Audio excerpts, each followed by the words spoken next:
Hi, my name is Jason Kay. I am an agent with eXp Realty here in lovely Boulder, Colorado. Um, some background before I get started. I spent 18 years in mechanical engineering in R&D and product development.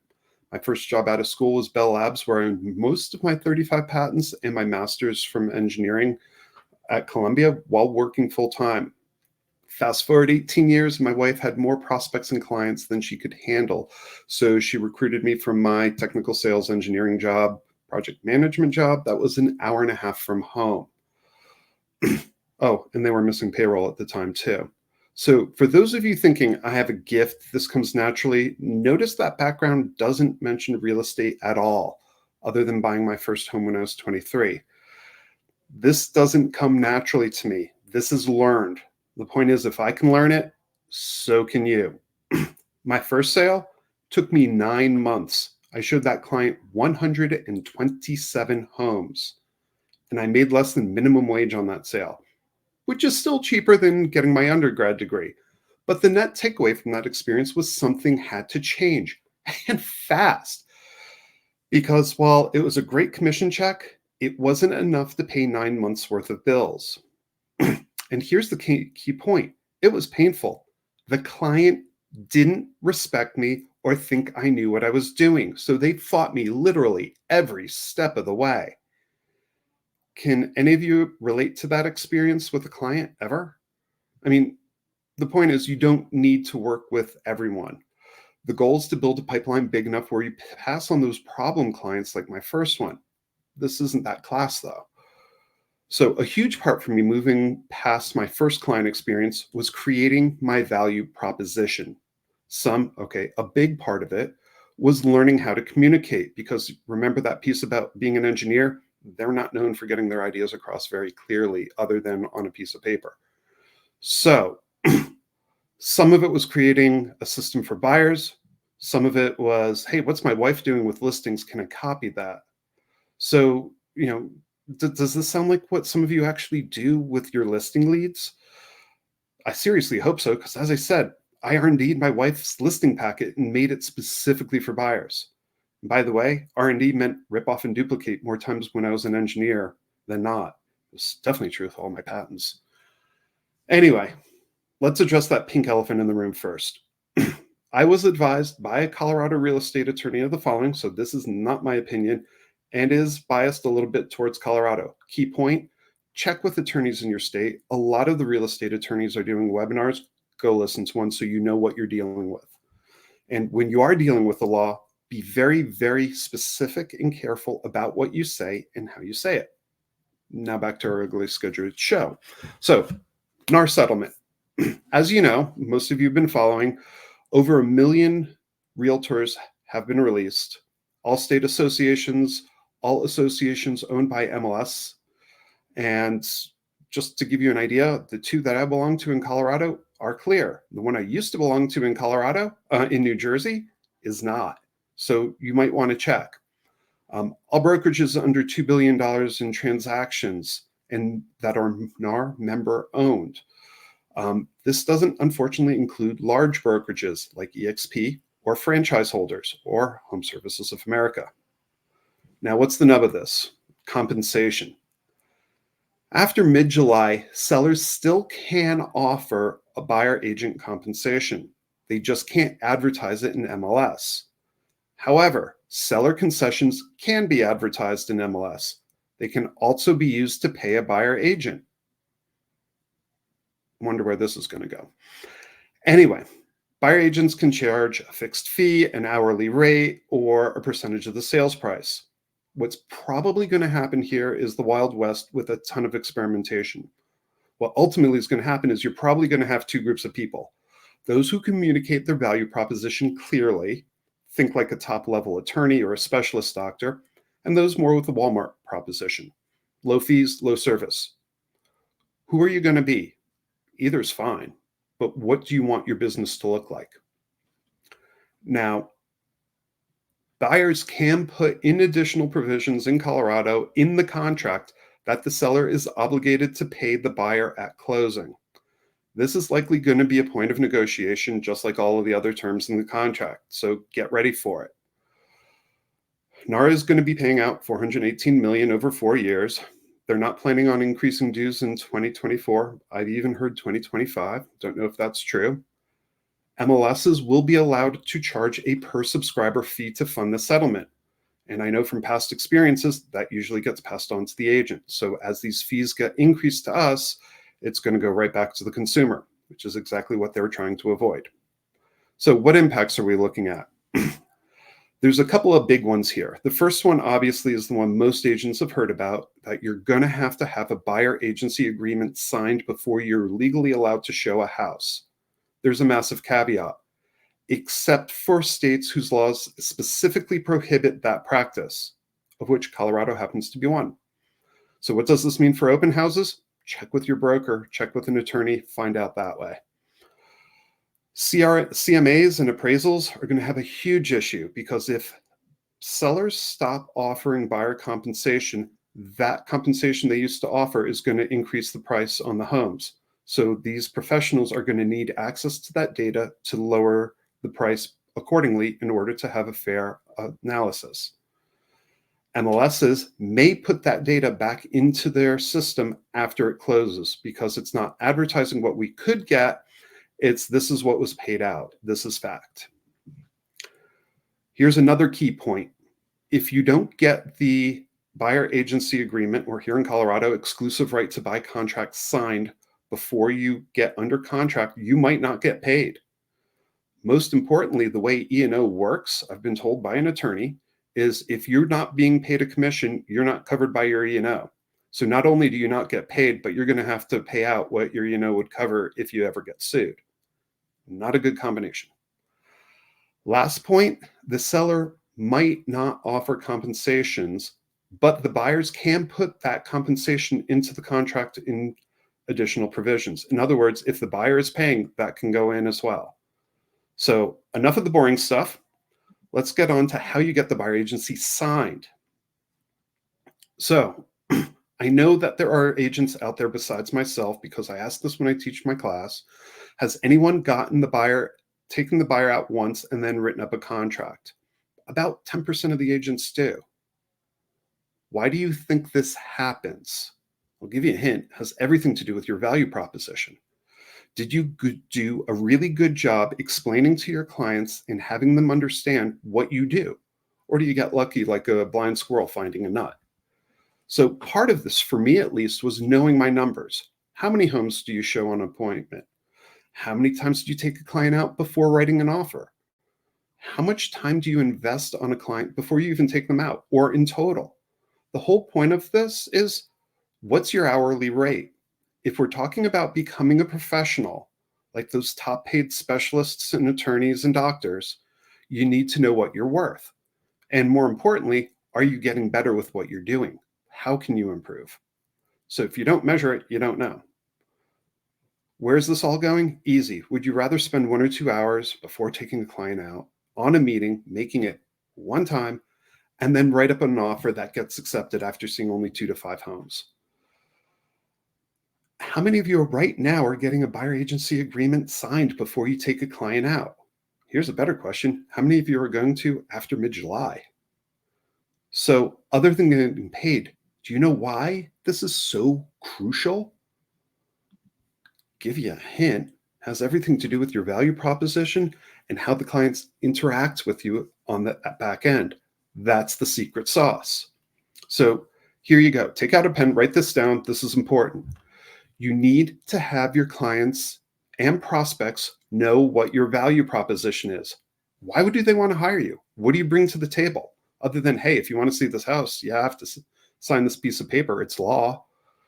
That works. I use it. But there has to be more to it. So what is your value proposition, you ask? Well, there are 3 main parts. Think of it as a stool. And if one of the legs is short, it's going to be a pretty wobbly stool. If one of the legs is weak, you might fall on your butt. Anyway, what are these 3 legs? The first part, set expectations and qualify. This way you're working with clients who are serious. More importantly, they know how you work. You don't get phone calls at 10 o'clock at night. Second, do the clients understand the process? We're talking about soup to nuts, everything you offer. There's a phrase from coaching: if they author it, they own it. So don't tell them what the process is. Ask them questions. Have a sheet and go, these are the steps. What do you think happens here? What do I do? Involve them in that discussion, because now they know exactly what's going to happen. The third piece, skills and mindset. Because if you can't say it right, if they don't hear you, if you're speaking in Italian and they only understand English, you're not going to get your point across. And I'm going to show you what that looks like in a second. So, unsurprisingly, there is no one magic thing to make this work. As I've said, I've got a 94.6% success rate on getting buyers the first home that they look at. Is this a fluke? I was told by seasoned veteran agents it is. It's the whole blind squirrel thing. They said that this business is not rocket science, yet it's a lot of hard work.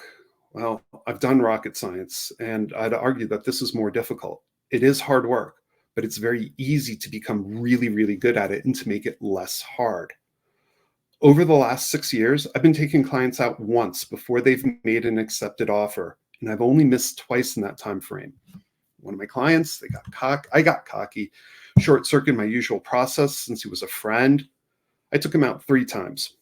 Twice was back to the same house. One of them was with his mom since he was a first-time buyer. I think we looked at maybe 5, 6 homes total. So not bad for a failure, right?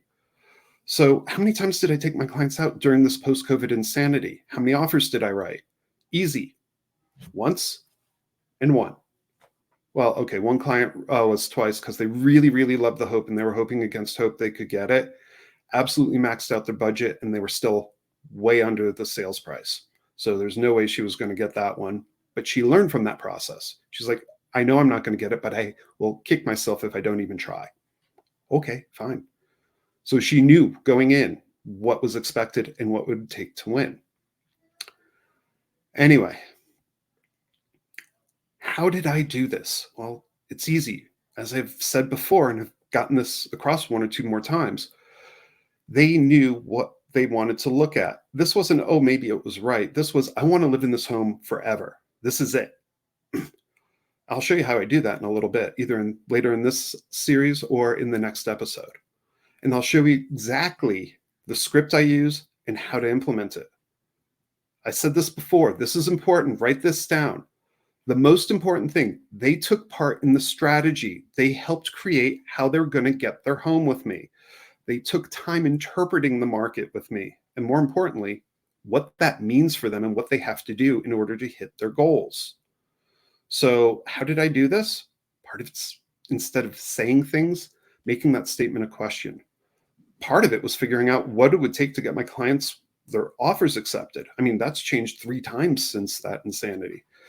Now, I did this before I wrote the offer. Hint, big part was calling or texting the listing agent on what the seller is looking for in an ideal offer besides list price. That's my script right there. Write it down, use it. What are they looking for?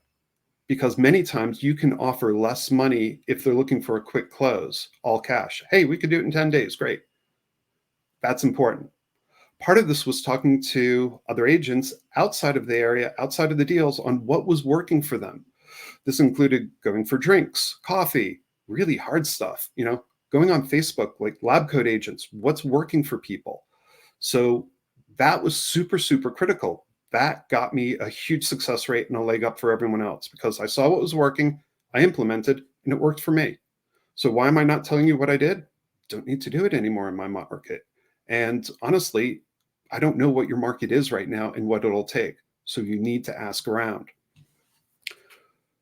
Huge part of this, most important thing, was having my clients understand what it takes and that they hired an expert to help them get there. Don't fight me. It's going to be hard enough. So do you ask a brain surgeon what type of scalpel they're going to use? Or do you ask them what their success rate is? Are you willing to do open heart surgery on yourself to save those ridiculously high hospital costs? That's your value proposition on why your client should hire you. Notice I've used that phrase a lot. That is my script. This is why you should hire me. Literally. That's what I say to my clients when I take the buyer agency out, slide it across the table and ask them to sign it. So once your clients understand your value proposition, they will value you. They will sing your praises to all their friends, their families, their coworkers. I mean, Joe Stump said it best, by referral only. That's it. What can you offer them? Expertise in the marketing or expertise in the market? Knowing the common inspection issues, knowing the good inspectors, how to negotiate. Have you had to take a contracts class lately? Is your contract changing? Did you know FSBOs typically sell for 9% less than the market? And they have 3 times the litigation because the participants only sell a few homes in their lifetime versus an active professional who will sell that in a quarter or a month or even a week. Don't forget about your network of professionals that you work with. And you're continuing to stay on top of issues like this, and advocacy and fiduciary responsibilities. Are you starting to get the point here on what your value proposition could be? Do you think you might hear this once or twice more in this session and the next session that is coming after this? By the way, do you guys just realize what I did to set your expectations on what you might hear? That's how that's done. So I took many classes over the years to be a better agent. There were really only 2 that were outstanding, that stood out head and shoulders above everything else. And I'll tell you what those are in a minute. But do you role play? Do you use scripts? Have you internalized those scripts so they don't sound mechanical or robotic, so it doesn't sound like you're reading them? I remember my wife, she was role playing, and it was like a switch that got flipped. All of a sudden, I'm like, are you on a live call? What's going on? No, this is your role play time. And she's like, yeah, I'm on a role play. I'm like, oh my God, internalized. It's like that. It's really amazing when it happens, because once it does, these just fall out and you don't even realize they're in there. When I started to role play and learn scripts, I was awful at it. I mean, really, really bad. It's awkward. Let's face it, role play is awkward. Then it wasn't as it got internalized. And that's the whole point. The point is, role play is to practice what you're going to say to those standard objections buyers and sellers have all gone to school for and always throw at you. Would you rather practice and get a do-over, or just wing it and lose a client? Now, what I might tell you might tick you off. I don't know about your market, but the average home price in Boulder right now is $1.7 million. We're talking for a 3-2 on a tenth of an acre that needs updating. The median list price of homes, 2.2. So the point is, if you practice on a client, it's a very, very expensive way to practice. And by the way, you should also know the numbers for your market. That was the point of me telling you those silly high numbers, not to gloat about how unaffordable Boulder is. You know, there's a reason why the best athletes say they practice harder than when they play a game. So you remember when I told you I'd tell you about those classes? The first one's Neurolinguistic programming. No idea what that is? Well, the main gist of NLP is it is just as important on how you say something as to what is actually being said. There are keywords, there are triggers. Many agents are uncomfortable with this. They think it's unethical. I'm imposing my will on my clients. I'm brainwashing them. The only thing this helps with is communication. Having my client hear me and understand me.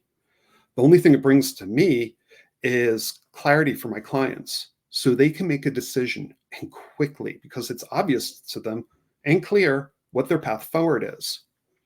Now, I took multiple classes about the DISC profile. There's some really good ones in the EXP library from Dr. Abelson. By all means, watch them, take the classes. And I am going to slip into DISC speak, because I speak DISC, kind of like Engineered and Italian and German. They're all other languages. Anyway, I practice the DISC, practice NLP, both alone and with my role play partners. I listen to the recordings of the classes. Now, mind you, the NLP class I took was 18 weeks long. It had homework. It cost me over $1,000, talking a decade ago. So it wasn't cheap, but it was so worth it, because I made that back 100-fold in the first year after I implemented. But the point is, I had to put hard work in. This isn't just watch an hour-long class or 2 20-minute sessions and you'll be good to go. Will it help? Yes. But if you want to become a master at this, a true expert, you're going to have to practice. And that's the point.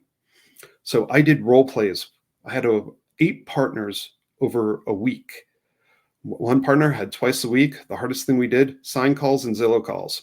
We're not talking 15 minutes and done. We're talking 30 minutes per side.